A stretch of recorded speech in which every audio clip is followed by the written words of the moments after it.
अरे योगी और राहुल भैया, अरे ये हाथी को भगाओ रे। वैसे इस साल कम फसल हुई है और ऊपर से हाथी आ गया खाने के लिए। मेरे खेत में कम से कम 50 कुंटल गन्ने होते थे, इस साल 15 ही कुंटल गन्ने हुए हैं और ऊपर से हाथी आ गया खाने के लिए। योगी महाराज, तुम्हारे हाथ में डंडा है, भगाओ इसको। अरे वाह मोदी जी, मैं क्यों भगाऊं? मेरे हाथ में डंडा है तो क्या हुआ? फसल तुम्हारी है, तुमको भगाना चाहिए, मैं क्यों भगाऊं? मेरे को तो आज ही तुमने काम पर बुलाया है और बोल रहे कि हाथी को भगाओ। मैं इतने बड़े हाथी को भगाऊंगा? अगर उसने मेरे को मार दिया तो? इसलिए तुम ही भगाओ, तुम्हारी फसल है, तुम्हारी फसल खा रहा है, मेरी फसल थोड़ी नहीं है। मेरे को तो धार की ही दोगे, कोई हिस्सा थोड़ी नहीं दोगे 50% का।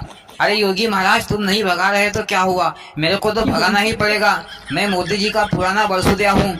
अरे भग भग भग, कुछ कुछ कुछ कुछ। अरे मोदी जी, ये तो मेरे से नहीं भाग रहा, ये तो मेरे को ही मारने के लिए खड़ा हो गया है। मैं तो यहाँ से भाग रहा हूँ, नहीं तो मेरे को ही मारेगा ये। मैं तो भाग रहा हूँ, भाग रहा हूँ। अरे मोदी जी, तुम टेंशन मत लो, मैंने इंस्पेक्टर साहब को बुलाया हूँ, वो आते ही होंगे। लो मोदी जी, इंस्पेक्टर साहब आ गए। अरे इंस्पेक्टर साहब, इस हाथी को भगाओ।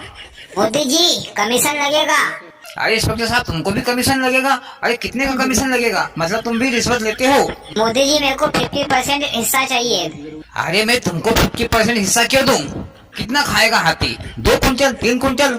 कम से कम कुछ तो बचेगा मेरे पास। तुम तो जाओ भाई इंस्पेक्टर साहब, बगैर रिश्वत के तुम काम ही नहीं करते। अपने लालू जी को देखो कैसे छुपकर बैठ गए हैं, और योगी महाराज के हाथ में डंडा है, उसके बाद भी हाथी को नहीं भगा रहे हैं। लगता है कि मेरे को ही भगाना पड़ेगा।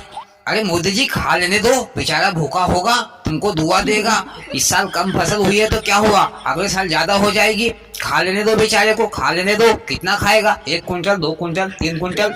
खा लेने दो बेचारे को दुआ दे के जाएगा। अगले साल तुम्हारे 50 की जगह 100 कुंटल गन्ने हो जाएंगे। अरे वाह योगी महाराज, अगर फसल तुम्हारी होती तो तुम तो भगा देते, लेकिन मेरे को बोल है कि खाने दो बेचारे को, खाने दो। चलो ठीक है, मैं खाने देता हूँ, कुछ तो दुआ मिलेगी। और भाइयों बहनों, आपको ये वीडियो कैसी लगी? अच्छी लगी हो तो प्लीज वीडियो को लाइक और चैनल को सब्सक्राइब जरूर करना। भोलेनाथ सबके साथ।